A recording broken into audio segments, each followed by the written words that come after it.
Hello guys, welcome to my channel civil engineering treasure. आज का जो हमारा टॉपिक है वो है ग्रेड्स ऑफ कंक्रीट क्या होते हैं और मुख्तलिफ ग्रेड्स ऑफ कंक्रीट कौन कौन से हैं और उनको कैसे रिप्रेजेंट किया जाता है। जैसे कि आप देख रहे हैं कि ये आपके सामने एक लिस्ट है ग्रेड्स ऑफ कंक्रीट की।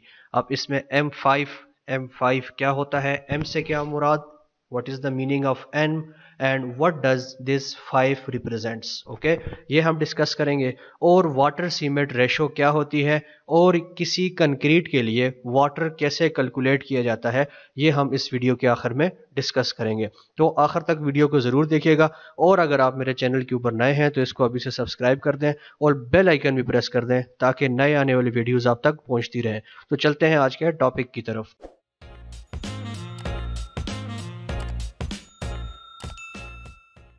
First of all, grades of concrete. अब मुख्तलिफ स्टैंडर्ड्स हैं दुनिया में, American standards, British standard, Indian standards. अब मुख्तलिफ स्टैंडर्ड्स में कंक्रीट को मुख्तलिफ तरीक़ों से रिप्रेजेंट किया जाता है। जैसे कि अमेरिकन स्टैंडर्ड की बात करें तो अमेरिकन स्टैंडर्ड में M5, M7.5, M10, M15, M20, M25 और हायर ग्रेड्स ऑफ कंक्रीट्स हो सकते हैं। यानी अमेरिकन स्टैंडर्ड में इसको M5 से रिप्रेजेंट किया जाता है। अब M से क्या मतलब, यानी मिक्स डिज़ाइन, जिसको हम मिक्स रेशो भी कह सकते हैं, यानी मुख्तलिफ proportions of ingredients of concrete. अब इंग्रेडिएंट्स ऑफ कंक्रीट क्या हो सकते हैं? सैंड, एग्रीगेट एंड वाटर या सीमेंट, यानी ये चार चीज़ों से मिलके एक कंक्रीट तैयार होती है। तो M से मुराद मिक्स डिज़ाइन। और 5 से क्या मतलब है? 5 का मतलब है compressive strength of concrete 828 days in newton per millimetre square. यानी M5 से क्या मतलब है? M5 का मतलब होगा कि ऐसा मिक्स डिज़ाइन जिसकी strength 5 Newton per millimetre square होनी चाहिए। ओके, अब ये कंक्रीट जब टेस्ट की जाती है, यानी ASTM C39 हमें बताता है कि एक सिलेंड्रिकल मोल्ड होता है जिसकी हाइट 30 सेंटीमीटर और डाया 6 सेंटीमीटर होता है। उसको 28 दिन बाद जब टेस्ट किया जाता है कंप्रेशन टेस्टिंग मशीन में, तो M5 ग्रेड कंक्रीट की स्ट्रेंथ 5, ये जैसे आप अभी यहाँ पे देख सकते हैं कि M5 की रेशो होनी चाहिए 1:5:10 और इसकी स्ट्रेंथ होनी चाहिए 5 Newton per millimetre square. Similarly 7.5 grade के लिए रेशो होती है 1:4:8 और M10 ग्रेड के लिए रेशो होती है 1:3:6। M15 की रेशो होती है 1:2:4 और M20 के लिए ये रेशो होती है 1:1.5:3 और M25 के लिए ये रेशो होती है 1:1:2। और इनकी स्ट्रेंथ आपको ये साथ जो फिगर लिखा हुआ नजर आ रहा है 5, 7.5, 10, ये जैसे मैंने बताया कि ये इसकी स्ट्रेंथ को जाहिर करता है। तो ये अमेरिकन स्टैंडर्ड के मुताबिक आपको अक्सर किसी जगह पर इस तरह से भी कंक्रीट के ग्रेड्स लिखे हुए नजर आएंगे। अब इससे क्या मुराद, यानी C16/20 से क्या मुराद? C is strength of concrete, concrete strength class. Okay, British जो है वो इसको इस तरह रिप्रेजेंट करते हैं ग्रेड्स ऑफ कंक्रीट को। 16 से क्या, 16 का क्या मतलब है? Compressive strength of concrete 828 days in newton per millimetre square one tested with cylinder. यानी अगर सिलेंडर के ऊपर टेस्ट किया जाए तो इसकी स्ट्रेंथ आनी चाहिए 16 न्यूटन पर मिलीमीटर स्क्वायर। ठीक है, और ये स्टैंडर्ड साइज ऑफ सिलेंडर होता है जो कंक्रीट मोल्ड्स बनाए जाते हैं, इसके अंदर कंक्रीट फिल की जाती है और 28 डेज के लिए इसकी क्योरिंग की जाती है। उसके बाद कंप्रेशन टेस्टिंग मशीन में इसको टेस्ट किया जाता है। तो इसकी स्ट्रेंथ अगर 16 आनी चाहिए, 16 आएगी तो इससे मुराद इसका ग्रेड है C16/20। अब 20 से क्या मतलब? 20 से यह मुराद है कि अगर यही कंप्रेसिव स्ट्रेंथ चेक की जाए एक क्यूब के ऊपर, और क्यूब का जो स्टैंडर्ड साइज होता है वो है 6 centimetre bye 6 centimetre bye 6 centimetre. ये स्टैंडर्ड साइजेस हैं सिलेंडर और क्यूब्स के लिए। अगर ये स्ट्रेंथ 20 आती है, यानी 20 न्यूटन पर मिलीमीटर स्क्वायर, तो इसका मतलब है इस ग्रेड को हम इस तरह रिप्रेजेंट करेंगे कि C16/20। ओके, अब आते हैं क्वेश्चन की तरफ कि ये वाटर सीमेंट रेशो हम कैसे डिसाइड करते हैं कि वाटर सीमेंट रेशो यानी वाटर की मिकदार किसी कंक्रीट के अंदर कितनी होनी चाहिए। ये एक बहुत कॉम्प्लिकेटेड क्वेश्चन है। सिंपल अल्फाज में मैं आपको बताने की कोशिश करूंगा। बेसिकली ये डिपेंड करता है ये फॉलोइंग 8 पॉइंट्स के ऊपर, यानी इन पॉइंट्स को देखते हुए आपने डिसाइड करना है कि वाटर सीमेंट रेशो कितनी होनी चाहिए और हमें कितनी स्ट्रेंथ रिक्वायर्ड है। सबसे पहले चॉइस ऑफ स्लम्प, ठीक है। स्लम्प का ताल्लुक वर्केबिलिटी के साथ है, यानी कितनी लूज कंक्रीट आपको चाहिए है। पहली चीज तो ये डिपेंड करती है वाटर सीमेंट रेशो के ऊपर। दूसरी चीज कि मैक्सिमम एग्रीगेट साइज सिलेक्शन। अब एग्रीगेट का साइज जो है वो भी वाटर सीमेंट रेशो को अफेक्ट करता है।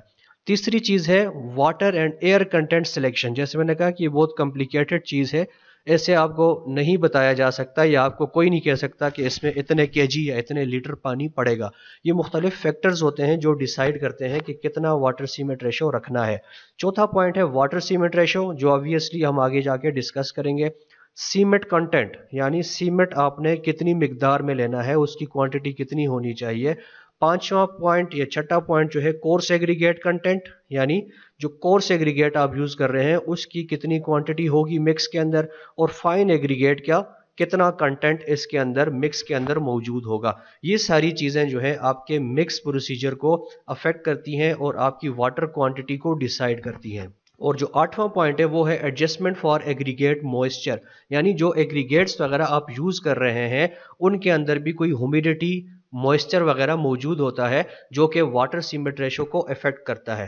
तो अब मैं जो आपको बताने जा रहा हूं कि वाटर सीमेंट रेशो क्या होता है बेसिकली और कैसे मालूम किया जाता है। Water cement ratio is the ratio of weight of water to the weight of cement used in concrete mix. इसको मैं आपको एक एग्जांपल से समझाने की कोशिश करता हूं। एग्जांपल हमें कहती है calculate amount of water required for mix M15, यानी M15 ग्रेड कंक्रीट है जिसकी रेशो हमने कहा कि 1:2:4 होती है।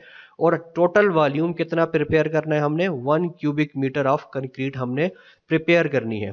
तो रेशो को देखें, सम ऑफ रेशो करेंगे। ये क्वांटिटीज कैसे कैलकुलेट की जाती हैं इसके ऊपर भी मैं वीडियोस बनाऊंगा और बहुत सारी वीडियोस आपको यूट्यूब के ऊपर मिल भी जाएंगी कि मुख्तलिफ ग्रेड्स के लिए कैसे क्वांटिटी कैलकुलेट की जाती है। हम चूंकि यहाँ पे सिर्फ वाटर सीमेंट रेशो को डिस्कस कर रहे हैं, यानी वाटर और सीमेंट को डिस्कस करेंगे। ओके, तो सम ऑफ रेशो हमारे पास आ जाएगा 1 + 2 + 4 = 7। अब क्वांटिटी ऑफ सीमेंट हमने मालूम करनी है क्योंकि इसी की मदद से हम वाटर मालूम करेंगे। ओके, सो 1 डिवाइड, ये फार्मूला हमने यूज करना है। ये फार्मूला यूनिवर्सल फार्मूला है, यानी हर जगह पे आप इसको यूज कर सकते हैं।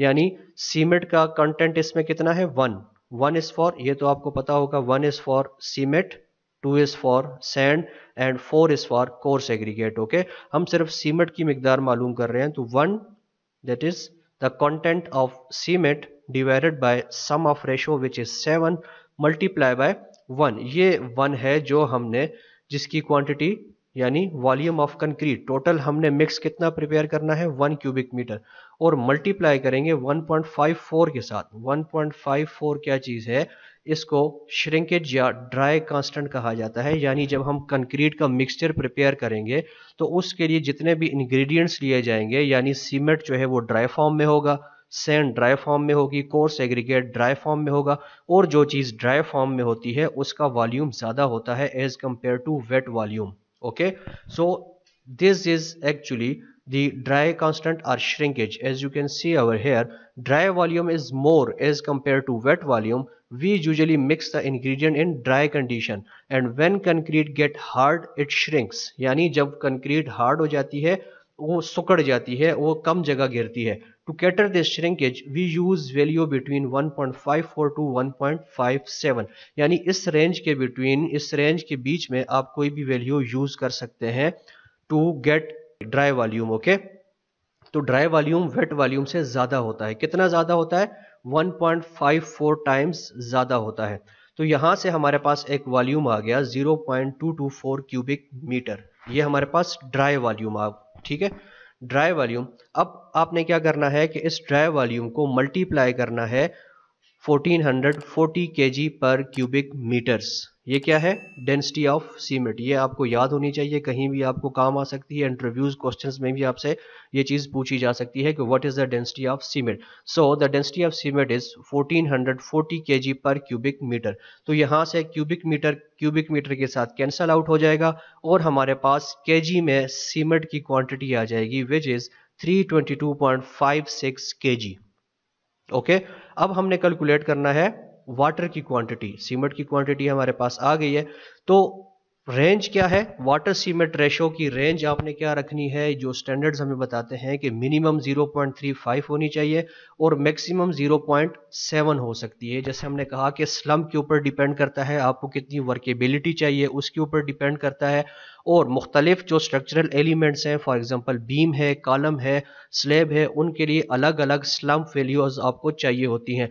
वो मैंने एक वीडियो बनाई है 100 important points for civil engineers, वो आपने ज़रूर देखनी है। उसमें इन चीज़ों को डिस्कस किया गया है कि स्लम्प कितना होना चाहिए, वर्केबिलिटी कितनी होनी चाहिए, और क्लियर कवर और मुख्तलिफ चीज़ें, उसमें काफ़ी सारी चीज़ें डिस्कस की गई हैं। वो वीडियो आप लिंक में दे दूंगा डिस्क्रिप्शन में, वो ज़रूर देखें।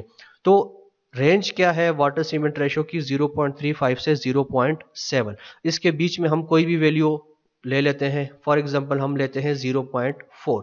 तो जो यहाँ पे सीमेंट का वेट आया था हमारे पास केजी में, उसको मल्टीप्लाई करेंगे 0.4 के साथ, तो हमारे पास पानी की क्वांटिटी आ जाएगी, यानी 129 लीटर्स। तो इतना पानी आपको चाहिए होगा अगर आपने 1 क्यूबिक मीटर का मिक्स प्रिपेयर करना है और M15 ग्रेड की कंक्रीट तैयार करनी है, तो उसके लिए आपको पानी चाहिए 129 लीटर्स। तो इस तरीके से आप वाटर सीमेंट रेशो कैलकुलेट कर सकते हैं, बाकी चीज़ों को जहन में रखते हुए कि किस मेंबर के लिए, फॉर एग्जांपल कॉलम है तो उसके लिए अलग वाटर सीमेंट रेशो होगी, बीम के लिए अलग, फुटिंग के लिए अलग चाहिए, हर स्ट्रक्चरल एलिमेंट के लिए मुख्तलिफ वाटर सीमेंट रेशो यानी स्लम्प रिक्वायर होता है। तो उम्मीद है कि आपको ये वीडियो अच्छी लगी होगी और आपने कुछ ना कुछ इससे सीखा होगा। मजीद ऐसी वीडियोस के लिए चैनल को अभी से सब्सक्राइब कर दें और बेल आइकन भी प्रेस कर दें ताकि वीडियोस आप तक टाइम पर पहुंचती रहे। That's all for today.